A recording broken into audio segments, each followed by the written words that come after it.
नमस्कार। आज हम मुगल साम्राज्य के बिल्कुल शुरुआती दिनों की बात करने वाले हैं। ये कहानी है दो बादशाहों की। एक पिता जिसने एक बहुत बड़े साम्राज्य की नींव रखी और एक बेटा जिसने उस साम्राज्य को लगभग खो ही दिया था।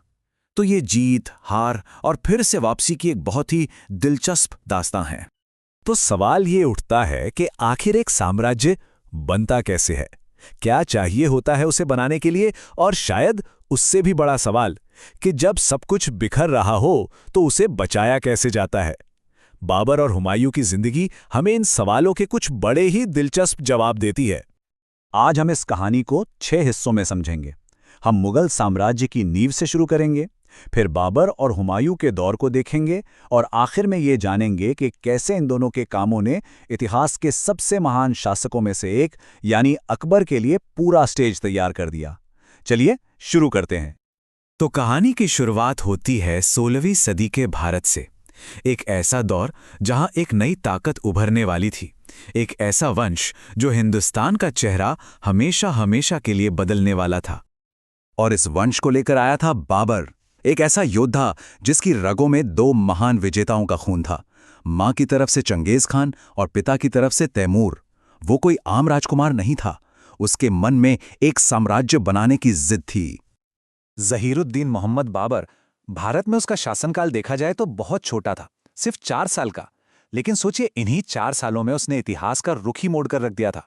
वो जितना काबिल सेनापति था, उतना ही कमाल का लेखक भी। और बाबर की जीत की जो रफ्तार थी वो तो हैरान कर देने वाली थी। 1526 में पानीपत की पहली लड़ाई में उसने तोपों का ऐसा जबरदस्त इस्तेमाल किया कि इब्राहिम लोदी की बहुत बड़ी सेना को हराकर दिल्ली सल्तनत का ही अंत कर दिया। फिर ठीक अगले साल 1527 में खानवा में राणा सांगा को हराया और 1529 में घाघरा में अफगानों को। मतलब कुछ ही सालों के अंदर उसने पूरे हिंदुस्तान पर अपना झंडा गाड़ दिया था। लेकिन बाबर सिर्फ जंग के मैदान का ही बादशाह नहीं था।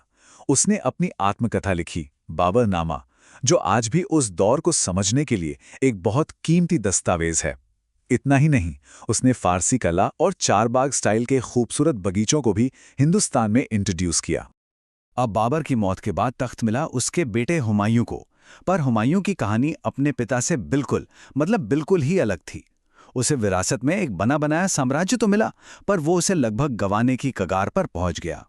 नासिर उद्दीन मोहम्मद हुमायूं, इसका शासनकाल ना 2 टुकड़ों में बटा हुआ है। पहले 10 साल और फिर एक बहुत लंबे गैप के बाद सिर्फ 1 साल। इसकी पूरी जिंदगी की कहानी हार, देश निकाला और फिर एक जबरदस्त कमबैक के इर्द गिर्द ही घूमती है। तो सवाल यह है कि आखिर हुआ क्या? सबसे बड़ा टर्निंग पॉइंट आया 1540 में कन्नौज की लड़ाई में।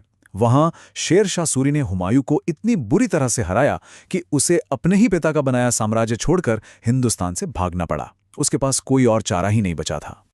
15 साल, जरा सोचिए इस नंबर के बारे में। एक बादशाह जो बिना तख्त के, बिना सल्तनत के 15 लंबे साल एक भगोड़े की तरह जी रहा है। ये कितनी बड़ी अनिश्चितता और संघर्ष का दौर रहा होगा। लेकिन हुमायूं ने हार नहीं मानी और यहीं से शुरू होता है उसकी कहानी का तीसरा और सबसे दिलचस्प हिस्सा, तख्त पर वापस आने का वो लंबा और मुश्किल सफर जो उसके जबरदस्त इरादे को दिखाता है। उसने क्या किया?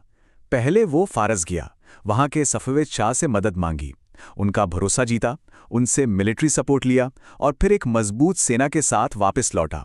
यहां आकर उसने शेरशाह सूरी के कमजोर वारिसों को एक एक करके हराया और आखिरकार 1555 में दिल्ली पर फिर से कब्जा कर लिया। मतलब ये कोई तुक्का नहीं था, ये एक सोची समझी, पूरी प्लानिंग के साथ की गई वापसी थी।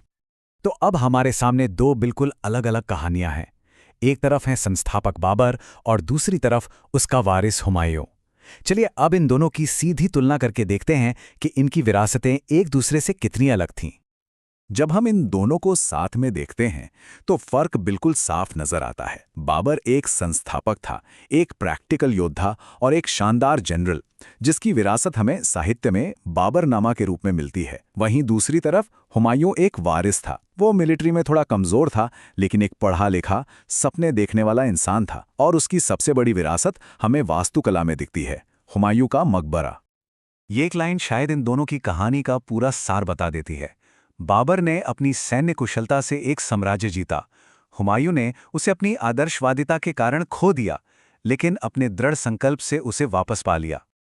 और हुमायूं का अंत भी उसकी पर्सनालिटी को ही दिखाता है।